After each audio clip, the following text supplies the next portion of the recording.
Okay, chapter 18 of Billy Miller Makes Wish.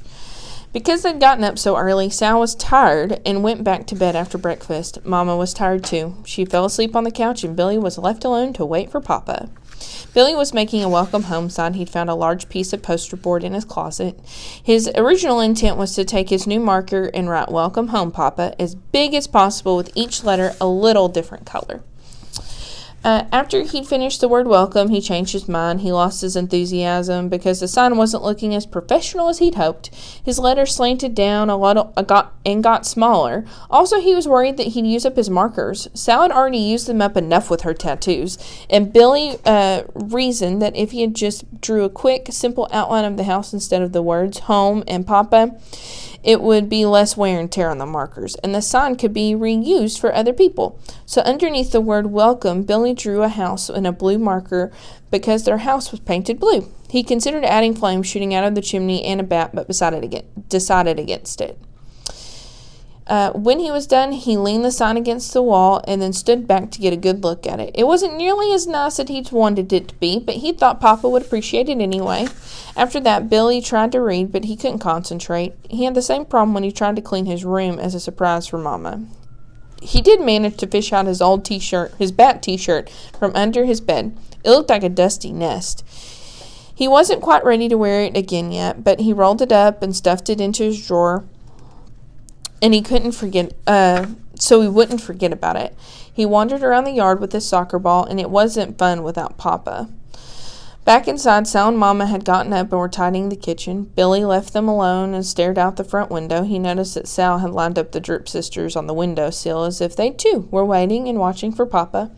Mostly, he waited on the porch, resting against the big round pillars, his legs drawn up close to his body. Periodically, Mama would poke her head out of the door and remind him that it would still be a while before Papa got home.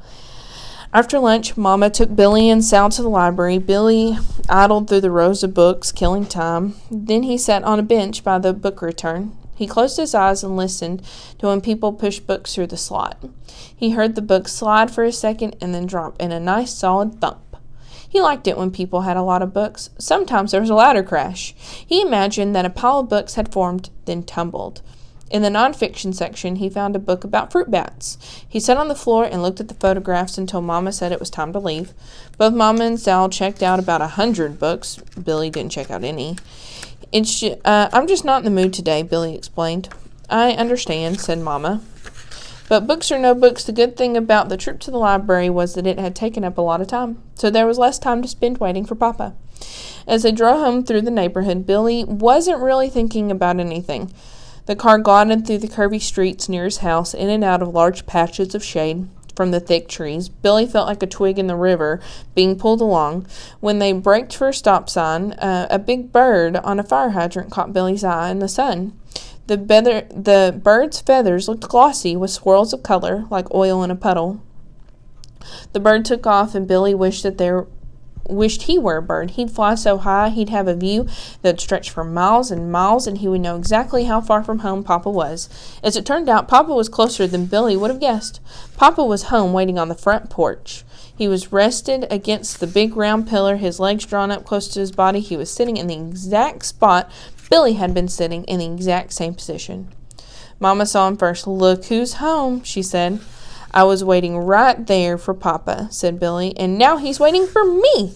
"No, me," said Sal. "Me," said Billy. "Me," said Sal. "Us," said Mama.